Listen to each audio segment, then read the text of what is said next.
দেশের এক প্রান্তে ভারী বৃষ্টিপাতের সাথে বন্যা, অপরদিকে তীব্র তাপপ্রবাহ, এরকমই অবস্থা এখন যুক্তরাষ্ট্র জুড়ে। বন্যার কারণে জরুরি সতর্ক অবস্থার পাশাপাশি দেশের বিভিন্ন এলাকায় জারি হয়েছে হিট অ্যালার্ট। পানিতে তলিয়ে গেছে মধ্য পশ্চিমাঞ্চলের বিস্তীর্ণ এলাকা। কিছু জায়গায় রেকর্ড করা হয়েছে 84 সেন্টিমিটার বৃষ্টিপাত।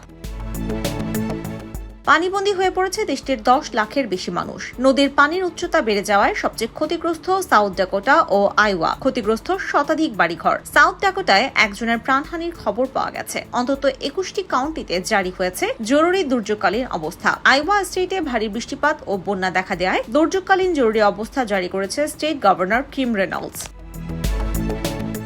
এদিকে মধ্য আটলান্টিক থেকে মিসিসিপি উপত্যকায় চলছে তীব্র তাপপ্রবাহ। দৈনিক গড় তাপমাত্রা 41 ডিগ্রি সেলসিয়াসের আশেপাশে। হিট অ্যালার্ট জারি করা হয়েছে Oklahoma, Washington DC, New York ও বাল্টিমোর সহ বিভিন্ন স্টেটে। ন্যাশনাল ওয়েদার সার্ভিস জানিয়েছে, অন্যান্য বছরের তুলনায় এবার অনেক আগে শুরু হয়েছে তাপপ্রবাহ। স্থায়িত্ব হবে বেশি দিন।